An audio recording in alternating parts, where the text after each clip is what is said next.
क्योंकि आपने घोटाले किए थे, आपने गरीब का पैसा ठगने का काम किया। बिहार के युवाओं को जॉब, जमीन के एवज में आपने जो जॉब देने का काम शुरू किया था, उस घोटाले में आपका पूरा परिवार संलिप्त था। इससे पूरे केस से दिख रहा है। और साथ ही साथ मैं तो कहता हूं कि किसको डराया जा रहा है? हिम्मत नहीं है क्या? जाओ ना कोर्ट के नजर में, अपनी बातें रखो। क्यों नहीं आपको न्याय मिल पाया? प्रॉपर्टी अटैचमेंट तब होता है जब आप कहीं ना कहीं उसमें पूरी तरह से आपकी संलिप्तता दिखती है। तो कोर्ट में भी अगर आपको न्याय नहीं मिला, यानी आप दोषी हैं। तेजस्वी यादव जी, ये जनता को भरमाने वाला काम बंद कीजिए। जनता भी जानती है, जिसको न्यायालय में भी शरण नहीं मिलता है, उसको जेल में ही शरण मिलेगा। सर, गवर्नमेंट का जो कास्ट बेस्ड सर्वे था बिहार का, उसको चैलेंज किया गया था कोर्ट में, और वो पिटीशन को डिक्लाइन कर दिया है। तो इस पे जेडीयू के एक नेता है राजीव रंजन सिंह, वो कह रहे हैं कि बीजेपी की जो कॉन्स्पिरेसी थी वो फेल हो गई। देखिए, बीजेपी इस तरह की दोहरी रणनीति कभी अपनाती नहीं है। हमारी नीति स्पष्ट है। हमने शुरू से कहा कि जातीय जनगणना अगर आपको करना है तो उसके तकनीकी पहलुओं को देखकर करिए। और हम लोगों ने तो समर्थन किया था हाउस में।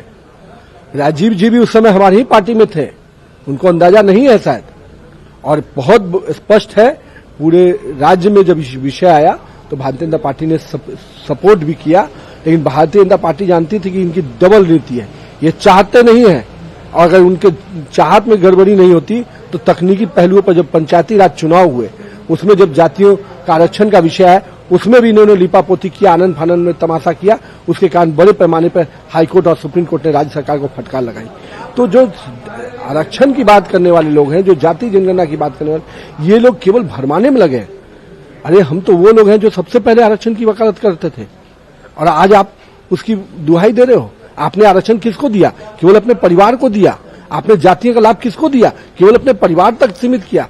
कहां जादव परिवार का, गरीब परिवार का बच्चा को नौकरी मिला? उसने तो जमीन देकर अपना नौकरी लिया आपके सरकार में। तो ये लोग तो ना ही बोले। और नीतीश जी, आप में थोड़ी भी नैतिकता बचती तो आप इस विषय पर सार्वजनिक रूप से बताते कि कहां कमियां थी। सर, अपोजिशन की जो अलायंस बनी है इंडिया, उनके 21 मेंबर अभी मणिपुर गए थे, और वहां से लौटने के बाद प्रेसिडेंट द्रौपदी मुर्मू जी से मिलना चाह रहे हैं, शायद मिले भी हैं, और मणिपुर से रिलेटेड बातें उनको बताई, हरियाणा के सिचुएशन को बताया, और पार्लियामेंट में जो सिचुएशन है करंट, उसको बताया। देखिए, पार्लियामेंट में भी तो माननीय हमारे सभी नेताओं ने कहा है कि हम तो बहस करने को तैयार है मणिपुर पे। क्यों भाग रहे हो? मणिपुर का जो इतिहास रहा है, लोग जानते हैं कि उस इतिहास का जननी कौन है। इस देश में 70 साल जिन्होंने राज किया, जिनके राज के समय में ये सारी समस्याएं उत्पन्न हुई, जातीय उन्माद और जातीय चीजों में आपने बांटा, सामाजिक चीजों में, और बांटने के बाद आज मणिपुर का जो विषय है वो उसी से जुड़ा हुआ है। लेकिन भारतीय जनता पार्टी की मालूम है कि मेरी सरकार अगर है और हमको इसको कंट्रोल करना है तो उसके क्या क्या तरीके हैं।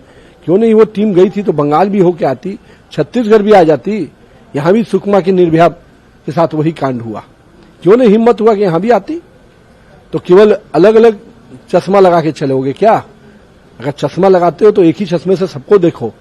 और जहां तक मणिपुर की बात है, हम सदन में भी हर बहस के लिए तैयार है। सरकार ने क्या क्या कार्रवाई की है, किस किस तरीके से निपटा है, उसके हर विषय का जवाब देने को तैयार है। लेकिन उनको जवाब सुनना नहीं है, उनको कहीं न कहीं केवल तमाशा खड़ा करना है, और इस तमाशे को लिए वो घूम रहे हैं। इससे बिहार या देश की जनता को कोई फर्क नहीं पड़ने वाला है। उनको मालूम है कि ये वही बहुरूपिये हैं जिन्होंने लगातार उन्माद इस देश में फैलाया। लगातार इस देश में कई घटनाएं घटी, कितनी ही निर्भयाओं के साथ कांड हुआ। कभी आज इसी राज्य में, छत्तीसगढ़ में हम लोग खड़े हैं, कितनी बड़ी संख्या में आदिवासी बहनें यहां से गायब हैं। इसका संज्ञान क्यों नहीं लिया?